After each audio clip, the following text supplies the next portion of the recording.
Okay, here is yet another DIY bow press video. There are already several on YouTube that do a great job, but none of them did quite what I wanted, which is to put a bow press and a drawboard in one package. And I figured I would show you guys how I did it in case you're looking to build something similar. Maybe it'll inspire you. There are some out-of-the-box solutions like Last Chance Archery's Easy Green bow press or their Ultimate bow press. You can buy an attachment or a kit that you can put on the ends of these arms that will turn it into a drawboard.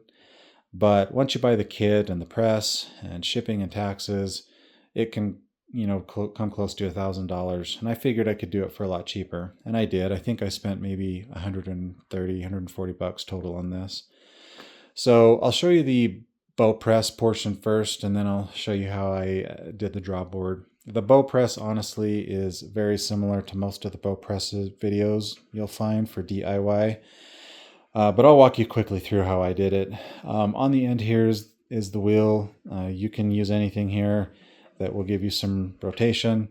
I pulled this off of an old drill press that I've been parting out, but you can buy even wheels on Amazon that will do something similar. On the end of it, I welded a 36-inch long piece of 5/8" all thread. Right here, I just have a wear plate. On the inside of this, there's a double nut so that when you spin it, it doesn't push this whole thing out. And that I got that idea from another DIY video that I'll link to because he did a good job too. But it keeps it from pushing it out so you don't have to slam it in when you decompress it. If there's one unique thing that I feel like my press has that a lot don't. In fact, I don't know if I've seen any DIY presses that do this. These eyelets, normally what people will do is just put one right in the middle, and then they'll put their pin through and they'll put their fingers on the outside.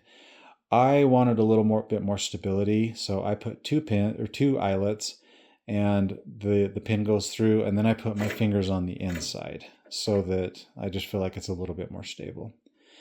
These fingers were one of the biggest expenses for this. I think I paid like $80 for these. There is a guy that has a CNC shop on eBay, and he builds these and cuts them. And in my opinion, they're well worth it. I didn't want to spend time designing this and cutting it and grinding it. I don't have a CNC machine. So in my opinion, these were well worth it. And again, I'll put a link down below where you can get them if you'd like. And then I just used a tap and die set to put a set screw in here so I can loosen this so that they'll move back and forth if I need to, depending on the bow. But these were well worth it. I highly recommend those. The eyelets I just built myself, just a lot of cutting and grinding, and that's a 1/2 inch piece of aluminum rod through there. On the end here is just a plastic cap that I bought because I don't like the sharp corners. Got those on Amazon. This is 1/2 inch. The legs are 1/2 inch. Or sorry, 1.5 inch, 1.5 inch. This is 2 inches. I used those sizes because that's what I had. The 1.5 inch has a little bit of a gap, so I just welded some flat stock on the back of this on the bottom so that it pushes it up this way, and it's nice and snug now. You could probably use like 1 3/4 or something, and it would just be a better fit without having to modify it. But that's what I had, so I used it. And then just some flat stock on the bottom, screwed into whatever. On the end of this piece, somewhere in here, I welded a nut for the all thread. So when you spin it, it just threads itself and pulls this whole part this way. On this side, it's just the same, except for this, which I'll mention when we go over the drawboard. But yeah, just cap, same fingers, same setup on this side. And as far as the bow press goes, that's pretty much it. So let me put the drawboard part on and I'll be right back. Okay, here's how the drawboard works. I wanted to be able to easily switch between the bow press and the drawboard without them getting in the way of each other.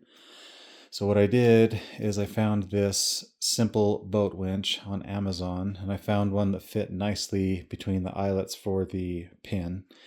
And when I want to use it, all I have to do is pop the pin out and take the fingers off and then I've drilled through the side plate of this winch, and I can just pop that pin right through there like that, and it's on there nice and tight, and I can use the drop board. And then when I'm done with it, I can pop the pin out, put the fingers back on. It takes seconds to do. And then this just comes over and it hooks to this October Mountain Products bow scale. And it's a nice heavy duty scale. I highly recommend it. I'll put a link to it in the description. The nice thing about this is it'll record the peak weight. So as you draw the bow, even if you let off a little bit, it'll always record what the highest weight was, so you can see the max draw weight of your bow. And then that just hooks with the carabiner to the bow. And then on this end, all I did was I had this bar stock and I just welded it to the end of this tube here. And the bow just sits nicely in the groove like that. And it's pretty much hands-free. And then as you crank it, you'll see it start to register on the scale. I'm not going to crank it the whole way, but you kind of get the idea. And then, like I said, when I'm done with it, I can just pop that off and put the bow press parts back on, and it makes it nice and easy to switch between the two and not have them get in the way of each other. Okay guys, that about wraps it up. Here's a shot with my bow in the press. A couple quick things I forgot to mention. I used red enamel spray paint for the finish, and I dipped the fingers in liquid electrical tape, or Plastidip, I think some people call it. And I did TIG weld everything. I'm not the best TIG welder in the world, but I'm not the worst either, so it doesn't look too bad. All right, I'll put some links to some of the parts I used and some of the videos that I looked at to get inspiration, and let me know in the comments if you have any questions. I'll try and answer them the best I can. Good luck with your own presses.